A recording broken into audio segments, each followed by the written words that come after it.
నేనే ఉండి పనులు చేసేవాడిని, ఏదైనా పనులకు సహకరించేవాడిని. దేవుని మందిరాన్ని ప్రేమించిన వారిని దేవుడు విడిచిపెట్టడు ప్రియులారా. ఎందుకో తెలుసా?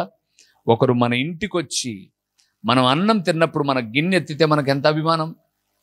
బాబా ఊరుకోక నేను తీస్తాలే అని అంటాం. మన ఇంటికి వచ్చి ఒక పాత్ర కడిగిస్తే మనకు ఎంత అభిమానం.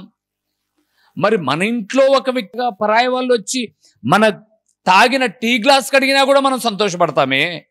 అలాంటప్పుడు దేవునిదే ఇల్లు అని చెప్పుకుంటూ భూమి మీద ఆయన నివాస స్థలముగా మందిరం ఉన్నప్పుడు ఆయన మందిరానికి ముందొస్తున్నావు అంటే నేను మర్చిపోడు ప్రియులారా. ఆయన మందిరంలో ప్రార్థన చేసావు అంటే నీ ప్రార్థన ఎప్పుడు వ్యర్థంగా పోదు. కానీ నీకు మందిరంలో అసలు ఇంట్లో ప్రార్థన చేసుకునేది ఉంటే కదా మందిరంలో చేసేది. ఇంట్లో కుటుంబ ప్రార్థన ఉంటే కదండి మందిరంలో ప్రార్థన. ఊరికైనా కూర్చుంటారు కానీ మందిరానికి ప్రార్థనలో కూర్చోలేదు. మందిరంలో కృపాక్షేమం ఉంది, మందిరంలో ప్రార్థన ఆలకిస్తాడు. అంత మాత్రమే కాదు, మందిరానికి ఎందుకు రావాలో తెలుసా? ఇర్మియా గ్రంథము 7వ అధ్యాయము 2-3 వచనాలు చదువుదాం ప్రియులారా. 2-3 వచనాలు చదువుదాం. నీవు యెహోవా మందిర ద్వారమున నిలవబడి ఈ మాట అచ్చటనే ప్రకటింపుము. యెహోవాకు నమస్కారము చేయుటకై బడి ప్రవేశించి యూదావారులారా యెహోవా మాట వినుడి. సైన్యములకు అధిపతియు ఇశ్రాయేలు యొక్క దేవుడునగు యెహోవా ఇలాగు సెలవిచ్చుచున్నాడు, ఈ స్థలమున మిమ్మును నివసింప చేయునట్లును మీ మార్గములను మీ క్రియలను దిద్దుకొనుడి. చాలు. ఏముంది మందిరంలో? నీ మార్గాలు నీ క్రియలు దిద్దుకునే సందేశాలు ఉంటాయి. ఇప్పటిదాకా నీ నడత బాగలేదా, బాగు చేసుకో అనేది మందిరంలోనే. ఇక్కడున్న వాళ్ళందరికీ మీకు తెలుసు, మీరు ఎవ్వరికీ భయపడరు. కానీ దేవుని వాక్యం చెప్పేటప్పుడు దేవునికి భయపడతారు. అమ్మో దేవుడు ఇలాగ చెప్పాడు. ఒకవేళ దేవుని మాట నిర్లక్ష్యం చేస్తే మన కుటుంబాలు మనము అంతరించిపోతామన్న భయం. అందుకే దేవుని మందిరంలో దిద్దుబాటు ఉంది, మార్గములను సరిచేసుకునే స్థితి ఉంది. అందుకే మందిరానికి రాక జీవితాలు నష్టపోయిన కొన్ని కుటుంబాలు ఉన్నాయి. వాళ్ళకు సిగ్గు కలిగిన తర్వాత ఒక మాట చెప్పారు. ఆ మాట చెప్పి 3వ పాయింట్లోకి వెళ్తాను. నెహెమ్యా గ్రంథము 10వ అధ్యాయము 39వ వచనం ప్రియులారా. 39వ వచనం, 10వ అధ్యాయం 39వ వచనం. ఇశ్రాయేలీయులను లేవీయులను ధాన్యమును కొత్త ద్రాక్షారసమును నూనెను తేగ సేవ చేయు యాజకులను ద్వారపాలకులను గాయకులను వాటిని తీసుకొని ప్రతిష్ఠితములకు ఉపకరణములను మందిరపు గదులలో ఉంచవలెను. మా దేవుని మందిరము ఇశ్రాయేలును చెప్పిన మాట నేను కాదు, మా దేవుని మందిరమును మేము విడిచిపెట్టము. అది ఎందుకో తెలుసా? విడిచిపెట్టి వాళ్ళు చాలా నష్టపోయారు. మీరు మొదటి నుంచి చూడండి. మొదటి అధ్యాయములోనే నెహెమ్యా బాగా ఉపవాసం ఉండి కన్నీరు కార్చి ఏడ్చి 2వ అధ్యాయం మొదటి వచ్చేసరికి మరలా యథావిధిగా డ్యూటీకి వెళ్ళి ద్రాక్షారసం అందిస్తూ ఉన్నాడు. ఏమి నెహెమ్యా, నీకు జబ్బు లేదు కదా, ఎందుకయ్యా ముఖం అంతా పీక్కపోయింది, ఏంటి అలాగున్నావు? ఏం చేయాలయ్యా, నా తండ్రులు నివసించే నగరు, మేముండేటటువంటి ప్రార్థనా జీవితం అంతా కూడా అగ్గిచేత కాల్చబడింది. ఎట్లా సంతోషంగా ఉంటారు రాజా? ఈరోజు మందిర సహవాసం లేదు కాబట్టి నీ జీవితాల్లో అన్ని బుగ్గిపోవాలి. ఏ పని చేసినా ఫెయిలే, ఎక్కడ అడుగు పెడుతున్నా ఫెయిలే. ఎందుకు? నువ్వు కనపడవు. ఎప్పుడు ఎన్నో పనులుంటే ఇంటికి వచ్చి రిలాక్స్ అవుతావు. నన్ను అడిగితే ఒక మాట అంటాను, ఇంటికి వచ్చేసరికి నీ పిల్లలు హాస్పిటల్లో ఉన్నారనుకోండి, ఉంటే ఉన్నారులే పడుకుంటావు మంచం మీద. అప్పుడు మాత్రం డ్యూటీ 1 గంట ముందు పరిగెత్తుకుంటూ వచ్చిపోతావు. కానీ దేవుని మందిరం మీద నీకు మక్కువ లేదు. నేను జ్ఞాపకం చేస్తున్నాను పురుగులారా, కష్టాలు వచ్చాయని దేవుని విడవకూడదు. రెండవది, ఏ పరిస్థితులలోనైనా సరే దేవుని మందిరాన్ని విడవకూడదు. హన్నా ఎంతకాలం అండి? 84 సంవత్సరాలు వృద్ధాప్యంలో ఉంది. ఏం మేలు కలిగిందండి ఆమెకు? ఏం మేలు కలిగింది? యేసు ప్రభుల వారి యొక్క ముఖ దర్శనాన్ని ఆమె చేసింది. రేయింబగలట మందిరాన్ని శుభ్రపరుస్తూ ఉంది, ఉపవాసం ఉంది, కన్నీళ్లు విడిచి ప్రార్థన చేస్తుంది. అలాంటి ఆమె ఆ సమయంలోనే మరియా యోసేపులు యేసుప్రభుల వారిని ఎత్తుకొని వచ్చారు. ఆ సమయంలో ఆ మందిరంలో ఆ తల్లి ఉండుటను బట్టి ఆ ప్రభు అయిన యేసును కండారా చూడగలిగింది మనుష్య రీతిగా ఉన్నప్పుడే. జ్ఞాపకం చేస్తున్నాను, మందిర సహవాసం చాలా అవసరం అండి, ఏ పనులున్నా. అందుకే ఈ మధ్య కాలంలో మామూలుగా నేను కోప్పడే విషయాలు దేవుని విషయాల్లోనే ప్రియులారా, వ్యక్తిగత విషయాల్లో కోప్పడను. ఈ మధ్య కాలంలో మా సోదరుడు చనిపోయాడు. మా తల్లి చనిపోయింది శనివారమే, నా తోడబుట్టిన వాడు చనిపోయింది శనివారమే. నేను ఎందుకు జ్ఞాపకం చేస్తానంటే ఆదివారం ఆరాధన ఆగదు. నేను మీకు జ్ఞాపకం చేస్తున్నాను, రేపొద్దున నేను చనిపోయినా కూడా ఆదివారం ఆరాధన ఆగకూడదు. ఒకవేళ శనివారం కావచ్చు, ఆదివారం కావచ్చు, ఎప్పుడు అండి. ఎందుకంటే అది ప్రభు దినం, నాది కాదు. ఆ నిబద్ధత నాకుంది. ఇంకొకడు ఆ ఇంట్లోనే ఒక అల్లుడు మందిరాన్ని ఆపు చేయకోకుండా ప్రార్థన పెట్టినారని అన్నాడు. ఆ విషయం నాకు పోయినాక తెలిసింది. నేను వెంటనే అన్నాను, చేత్తో కొట్టను నేను. నా దేవుని నిర్లక్ష్యం చేసేటటువంటి పరిస్థితి నాకెప్పుడూ ఉండదు. నీకు ప్రార్థన లేదు, జీవితంలో ఎప్పుడూ లేదు, నీ బతుకులే దౌర్భాగ్యమైన బతుకులు. మందిరాన్ని పెట్టాడు తమ్ముడై ఉండి అని అంటారా మీరు? తమ్ముడు కాదు, నా కుటుంబంలో నేను కోల్పోయినా కూడా నా సంఘానికి నేర్పించే మాట ఆదివారం ఆరాధన ఆగకూడదు. ఏం తెలిసిన మాట్లాడుతున్నారు? దేవుని విషయాల్లో నేను ఎప్పుడూ రాజీ పడను. అందుకే నా దేవుడు నన్ను ఎక్కడా తలదించుకునేటట్టు చేయట్లా. జ్ఞాపకం చేసుకుని ప్రియులారా, మందిరాన్ని నిర్లక్ష్యం చేయమాకండి. దేన్ని నిర్లక్ష్యం చేసినా పర్లేదు, దీవించబడతారేమో, కానీ మందిరాన్ని నిర్లక్ష్యం చేసి మేలు కలిగేదంటూ జరగదు.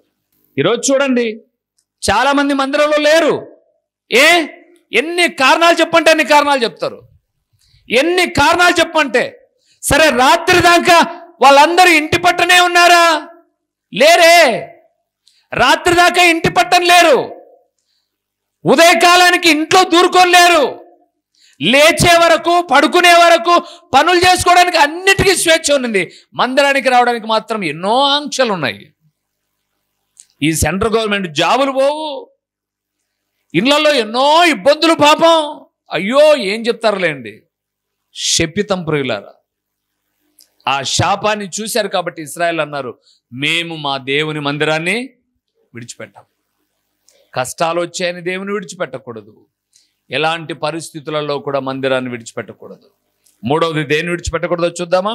ద్వితీయోపదేశకాండం 12వ అధ్యాయము 19వ వచనాన్ని చూద్దాం. నీవు నీ దేశములోనున్న నీ దినములన్నిటను లేవీయులను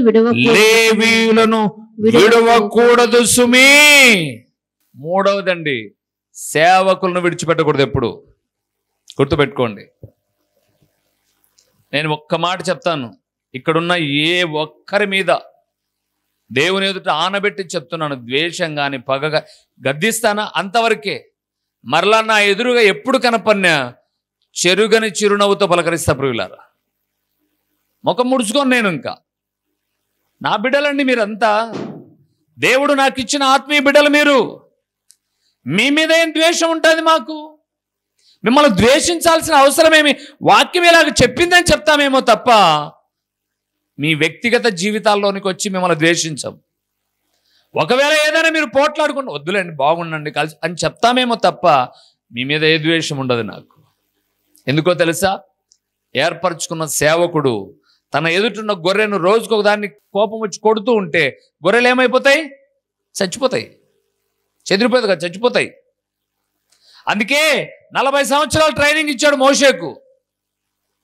ఇంట్లో నుంచి బయటికి రాగానే ఒక్క ఏటు కొట్టి చంపి ఇసుకలో పుడిచిపెట్టినాడు. వీడు ఇట్లయితే ఇశ్రాయేల్లో 6 లక్షల మందిలో ఎంతమందిని చంపుతాడో ఏమో అని తరిమాడు అడవికి. ఇప్పుడు గొర్రెలన్నీ ఒక్కొక్కటి ఒక దారిలో వెళ్ళిపోతున్న ప్రతి దాన్ని కోపకిచ్చుకొని కొట్టాడు అనుకోండి, ఇత్రో మామైనటువంటి గొర్రెలు ఒక్కటి కూడా మిగలవు. అక్కడ ఓర్పు నేర్పించిన తర్వాత మళ్ళీ పిలుచుకొచ్చాడు. ఇప్పుడు ఎన్నెన్నో మాటలు మాట్లాడుతుంటే మోషే ఏమనట్లా చూడండి. ఎలాగొచ్చింది ఓర్పు? దేవుడు నేర్పించాడు ప్రియులారా. మూడో విషయాన్ని జ్ఞాపకం చేస్తున్నాను, సేవకులను ఎప్పుడు కోల్పోకూడదండి. నేను చెప్పగలను, ఈ దీన సేవకుడు ఈ రోజు వరకు అండి, సేవలోకి వచ్చిన ప్రారంభం నుంచి ఈ రోజు వరకు నన్ను నడిపించిన సేవకులు ఉన్నారు. ఇంకా భూమి మీద ఉన్నారు కొంతమంది. ఒక ఆయన చనిపోయాడు, పెద్ద ఆయన, హైదరాబాద్లో ఉండేవాడు, సికింద్రాబాద్లో. మిగతా వాళ్ళు ఇప్పటికీ బ్రతికున్నారు. వాళ్ళు నన్ను నిజంగా మీరు నమ్మండి, ఇక్కడ కూర్చొని నిలబడ్డాడు ఆ పెద్ద ఆయన, రిబ్బన్ కట్ చేసి లోపలికి వచ్చాడు మందిరంలో, పురుగుని చూసినట్టండి. ఎందుకంటే వీడు నిలబడతాడా నిలబడలేడా సేవలో, అంత అవహేళ నిర్లక్ష్య భావనతో రకరకాలుగా అందరిలో 100 మంది స్టూడెంట్లో మొట్టమొదటి బైబిల్ తీసి చదివానండి, ప్రతిదీ అప్పచెప్పేవానండి, కానీ నిర్లక్ష్య వైఖరి. అయితే ప్రభునందు ప్రియులారా, ఆ రోజు నుంచి ఈ రోజు వరకు వాళ్ళని నేను ఎవరిని కోల్పోలా, గద్దించినారని కోల్పోలా, హెచ్చరించినారని కోల్పోలా, నిష్ఠూరంగా మాట్లాడారని కోల్పోలా. వాళ్ళు ఈరోజు నన్ను దీవిస్తూ ఉన్నారు.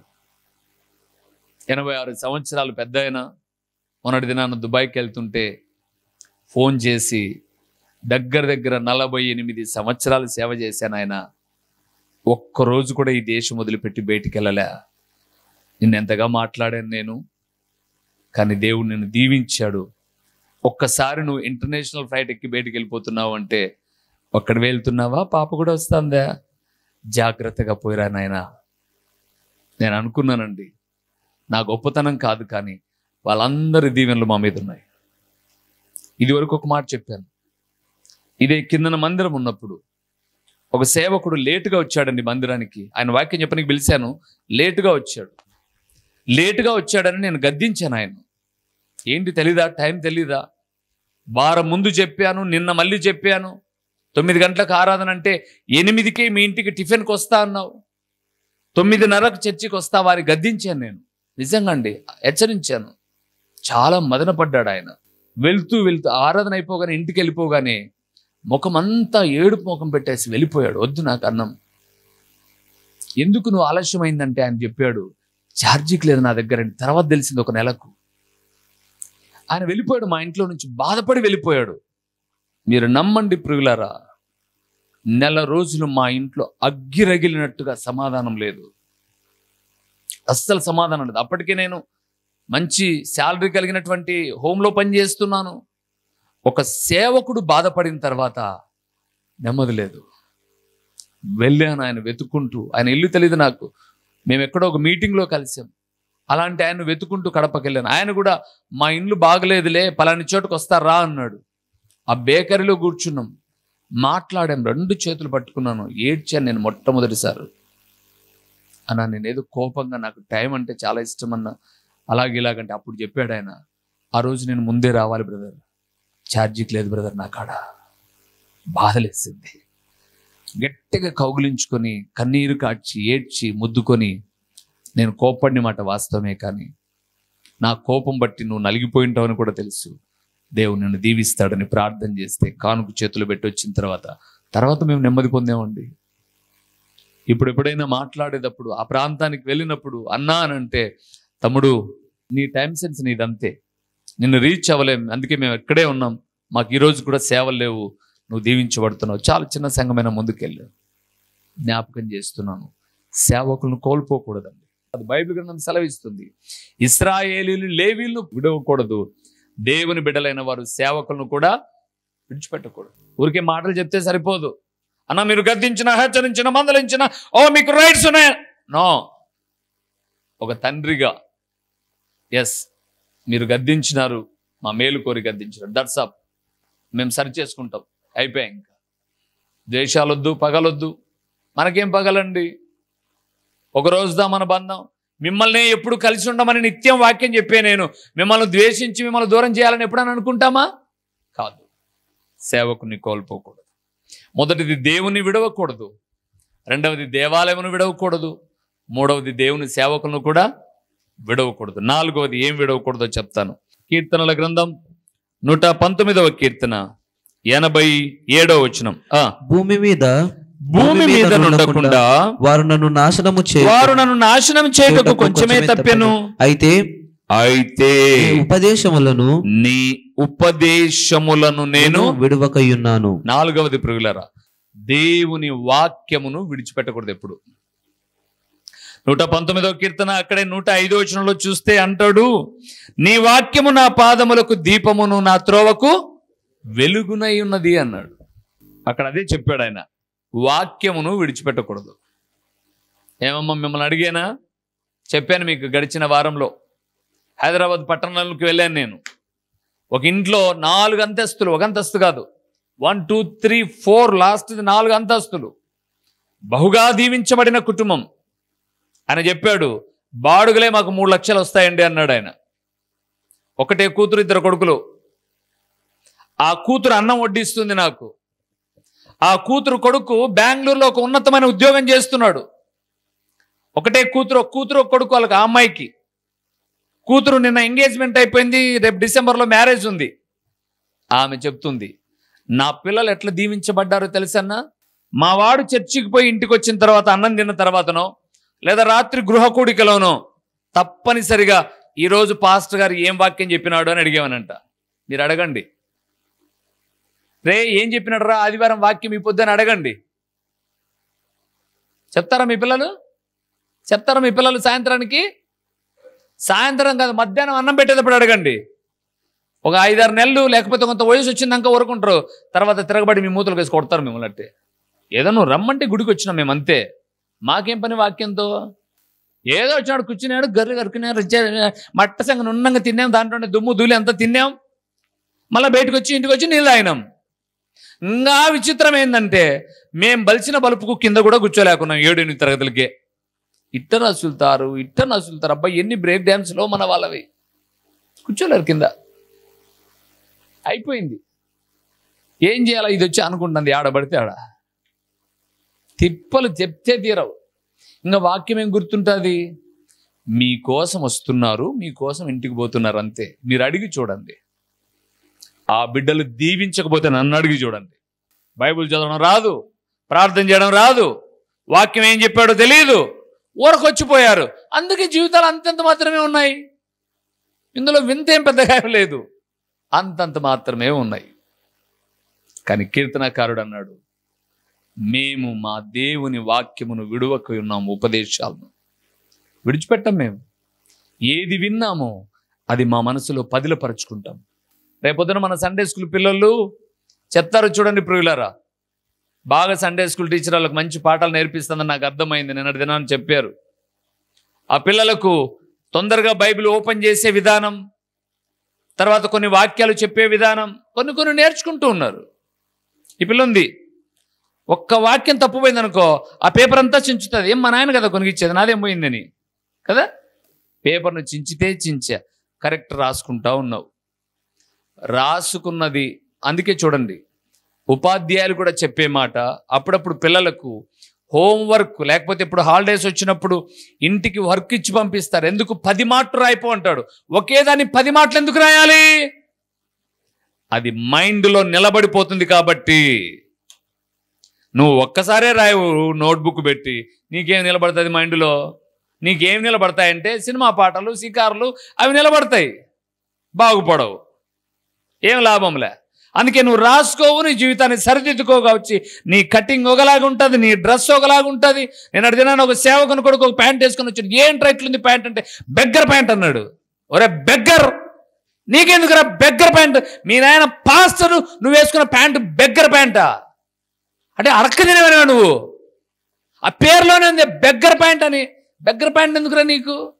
కటింగ్ చేయించుకోపోరా, 100 రూపాయలు ఇస్తే బన్నీ కటింగ్ కొట్టు. వాడి కటింగ్ నీకెందుకురా దరిద్రుడా? వాడు సినిమాలో చేయించుకున్నాడు, వాడి కటింగ్ నీకెందుకు? డ్రెస్ కొనకపోతే కదా ఆ సినిమాలో చినిగిపోయేటట్టుగా కనపడింది, అది చినిగిపోయింది, నీకెందుకు? దిక్కదనా? ఏంటికి చినిగిపోయింది నీకు? మంచిగా కుట్టించుకో. వాక్యము ఇవే నేర్పిస్తుంది. ఇది నచ్చదు మనకు.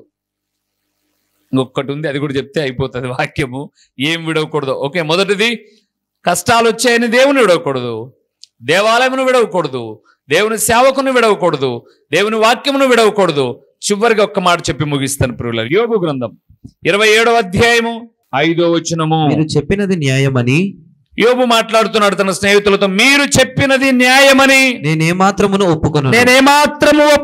మరణమగు వరకు నేనెంత మాత్రమును ఏం విడిచిపెట్టడట? యథార్థతను విడువను. 4వది ప్రియులారా, యథార్థతను విడువను. ఈ వాక్యం చదువుతున్నప్పుడు నాకు ఒక వాక్యం గుర్తుకొచ్చింది. యోహాను సువార్త 4వ అధ్యాయం 17-18. ఆ స్త్రీ యేసుప్రభుని నీళ్ళు అడిగాడు. ఆమె, మీరు సమరయులు, మీరు యూదులు, మేము సమరయులు, మీకు మాకు సాంగత్యం లేదనింది. సరే అమ్మ, నువ్వు ఇచ్చే నీళ్ళు తాగితే మళ్ళీ దాహం అయితే, నేను ఇచ్చి తాగితే ఇంకెప్పటికి కాదు అని అన్నాడు యేసుప్రభు. అయ్యా నీళ్ళు ఏదో నాకి అన్నాడు. అడిగింది ఏమే, నువ్వు వెళ్ళి నీ భర్తను పిలుచుకురా పోనింది. 17 వచనం. ఆ స్త్రీ నాకు పెనిమిటి లేడనగా యేసు ఆమెతో ఏమని చెప్తుంది? నాకు పెనిమిటి లేడని నువ్వు చెప్పిన మాట సరియే, నీకు 5 పెనిమిట్లుండిరి. ఆగుదాం. ఇప్పుడున్నోడు కూడా ఎవరన్నారు ఈ మాట? ఏ తోడుకోళ్ళు చెప్పింది సమరయ స్త్రీ గురించి యేసుప్రభుకు? ఏ అత్త చెప్పింది యేసుప్రభుకు? ఏ కోడలు చెప్పింది యేసుప్రభుకు? మన వాళ్ళైతే ఇదేనేందురు. నా గురించి అంతా తెలిసిందంటే ఖచ్చితంగా మా వాళ్ళు చెప్పింటారు. నేను అనుకున్నాను, యేసుప్రభు అన్నాడు నీకు 5 మంది భర్తలు ఉన్నారు, ఇప్పుడున్నాడు కూడా నీవాడు కాదంటే, ఈమె ఊర్లోకి పరిగెత్తి నా బతుకు అంత వివరంగా చెప్పి మార్చుకోవడానికి అవకాశం ఇచ్చిన మెస్సైని చూశాను నేను, రండని ఊర్లో పిలుచుకొచ్చింది. అదే మన వాళ్ళ ఇంటే నీకెవరు చెప్పినారో చెప్పు అంటారా లేదా? నీకెవరు చెప్పినారో చెప్పు. నేను 5 మందితో ఉన్న మాట నిజమే అబ్బా, నీకెవరు చెప్పినారు? మా తోడుకోళ్ళే చెప్పింది, ఆయమ్మే చెప్పింటదిలే. ఛాన్స్ చెప్పి నీతో మాట్లాడింది, అక్కతో మాట్లాడింది అంటే మీరెవరు చెప్పుకోకుండా దేవుడు ఏవి మాకు బహిర్గతం చేయడంటారు. కొన్ని తెలియకోకుండానే హెచ్చరిస్తున్నప్పుడు అమ్మో ఇది నాకే అని అంటారు. అంటే నీ హృదయ అంతరంగంలోని సంగతులు ఎవరితో చెప్పిస్తున్నాడు? దేవుడు చెప్పిస్తున్నాడు. కానీ నువ్వేమంటున్నావు? కనలేదురుకు వాళ్ళే చెప్పింటారు, వీళ్ళే చెప్పింటారు, వీళ్ళే మొత్తం.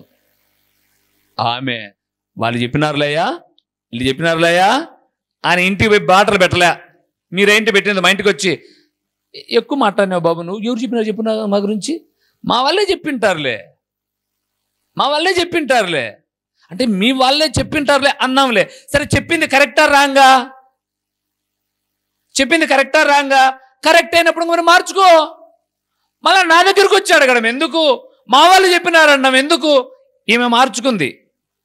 ఈమె దగ్గర ఏముంది చెప్పండి? ఏముంది ఈమె దగ్గర?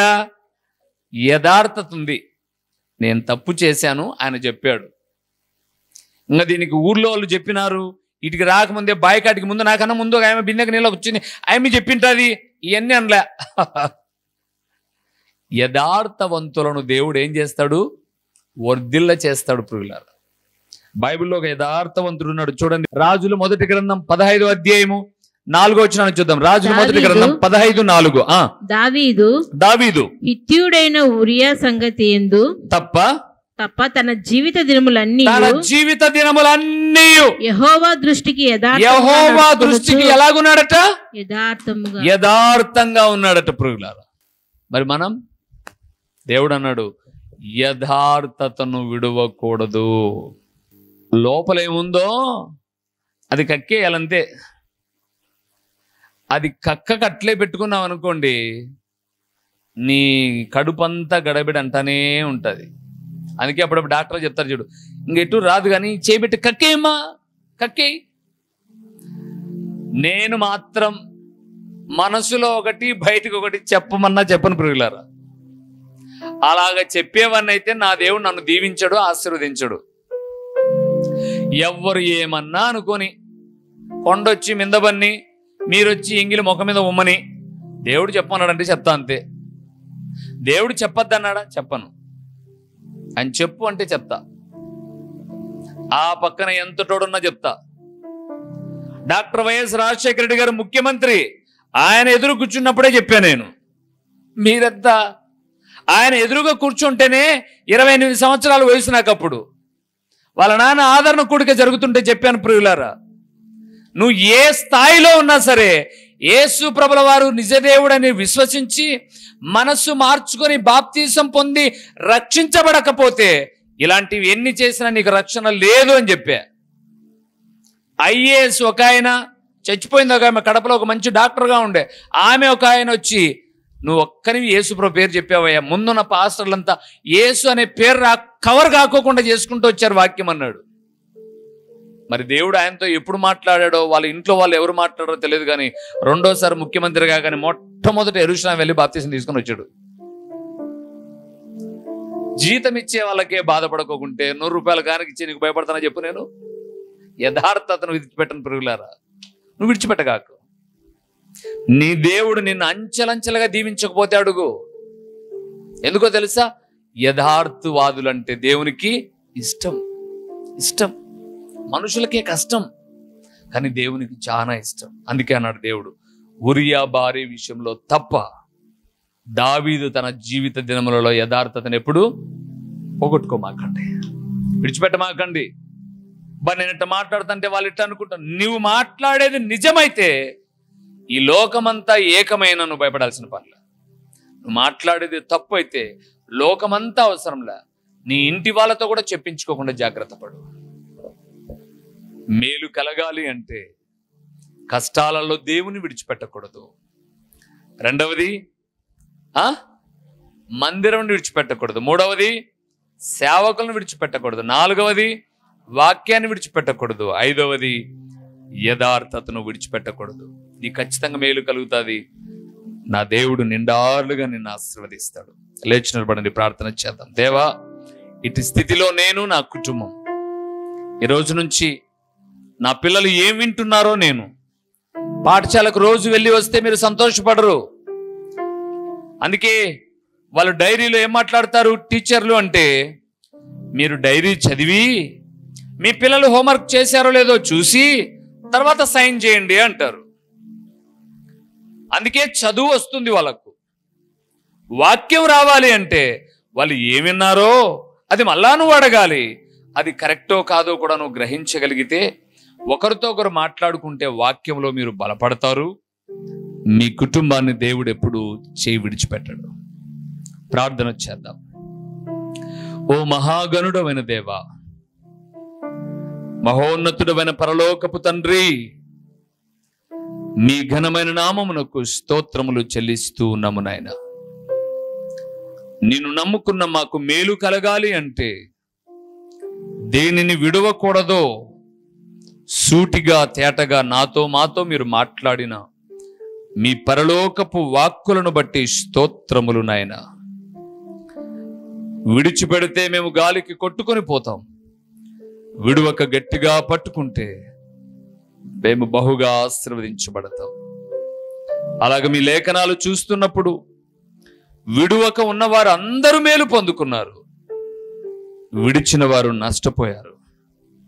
కావున నిన్ను నమ్మిన బిడ్డలమైన మేము మీ సత్యవాక్యము ప్రకటించబడుతూ ఉన్నప్పుడు ఇటు వాటిని విడువక మా ఆత్మీయ జీవితాన్ని కొనసాగించుకోవడానికి సహాయం చేయండి. ఓ తండ్రి, ప్రకటించబడిన పరలోకపు సంగతులు వ్యర్థముగా పోకోకుండా సారవంతమైన నేలను పడిన విత్తనం వలె 30 అంతలుగా 60 అంతలుగా 100 అంతలుగా ఫలింపచేసి మీ ఘననామమునకు మహిమ ఘనత ప్రభావాలు మీరు కలుగు చేసుకునమని ఎంతైనా నమ్మదగిన దేవుడవైన మీకు స్తుతులు చెల్లించుకుంటూ యేసు నామములో అడిగి పొంది ఉన్నాము తండ్రి, ఆమేన్. మా చిరునామా దైవజనులు బ్రదర్ ఓ రూబేన్ గారు, క్రీస్తు ప్రార్థనా మందిరం, డోర్ నెంబర్ 1-386, నగరిగుట్ట, పులివెందుల, కడప జిల్లా. మీ ప్రార్థనా అవసరాల కొరకై సెల్ నంబర్ 9989067409.